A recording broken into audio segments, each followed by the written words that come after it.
Well, Jewish Americans are watching these horrific events unfolding thousands of miles away, and they are struggling with the aftermath as we're seeing demonstrations pop up on both sides here at home.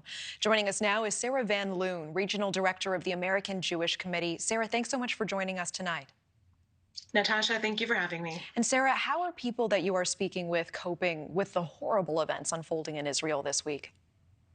It's been an incredibly difficult week for our community. I would say we're not coping very well. It's incredibly difficult when almost everyone in our Jewish community knows someone who has been kidnapped, injured, or murdered in last week's vicious terror attacks by the Hamas terrorist group. Does Hamas violence directed at Israel stoke fears of anti-Semitism right here at home in the U.S.?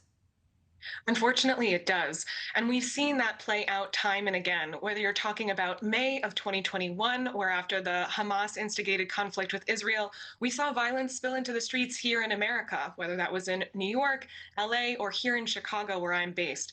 We are definitely on high alert, certainly here in Chicago, but thankfully our partners with law enforcement let us know that there are currently no credible threats. But tensions are high, and we know what it's like to be Jewish in America, where we have to walk through metal detectors just to go to our houses of worship. We know protests have erupted across the country and around the world supporting the people of Palestine. What do you make of these demonstrations?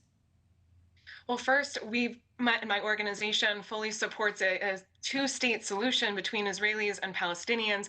We support the rights of all Americans to make their voices heard. What's been hard to watch in some of the protests is the complete lack of acknowledgement of the horrific terror attack that cost 1,300 lives in Israel. And that was both Jewish victims, Muslim, folks from other countries, and more. So it's been very disappointing to see that the rhetoric at some of these pro-Palestine rallies is supporting Hamas, is supporting this terror group, is saying that it is quite acceptable that killing innocent civilians is fine so long as it is in response to an occupation. We fully reject this rhetoric. We fully reject this mindset. No act of terrorism at all justifies the actions of a government, and we believe that there are better ways to peace. Is there a way that people can support both the innocent Israeli and innocent Palestinian civilians who are impacted by this? Absolutely. And you see folks on the ground and around the world every single day raising awareness for both sides and raising awareness that we need to come together in peace. The Jewish community, the Israeli community, and the Palestinians, we have so much more in common than we have that sets us apart. And it's an opportunity for us to try and come together to really understand the traumas that our communities have faced and to find a way forward in peace together. AJC supports the dignity and self-determination of the Palestinian people, just as we support the dignity and self-determination of the Jewish people.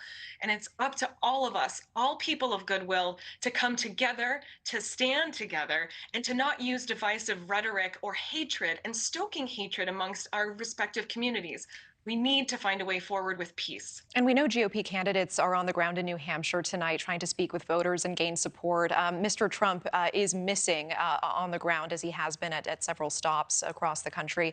But many of the candidates are taking aim at him tonight, specifically for his remarks regarding the conflict in Israel and regarding the events of the last week. Are you satisfied with U.S. response and rhetoric that you've seen at the government level and also by GOP candidates like Mr. Trump? We have been so encouraged, particularly with support from the White House, for their loud condemnation of Hamas and the horrific terror attack, and standing both with the Jewish people and with the Palestinian people. It's important that we have strong leadership starting at the top because it sets the tone for our whole nation. So it's important for us, certainly in the Jewish community, that we see that support bipartisan on both sides of the aisle, whether it's from GOP candidates or from the Democratic Party. It's incredibly important that this issue does not become polarized like we've seen so many issues across America, because all of us should be united together to search for peace. All right. Sarah Van Loon, I appreciate your time. Thank you so much for coming on tonight. Thanks for the opportunity. Thank you for watching. Go to newsnationnow.com to find NewsNation on your television provider. And don't forget to click the red subscribe button below to get more of NewsNation's fact-driven, unbiased coverage.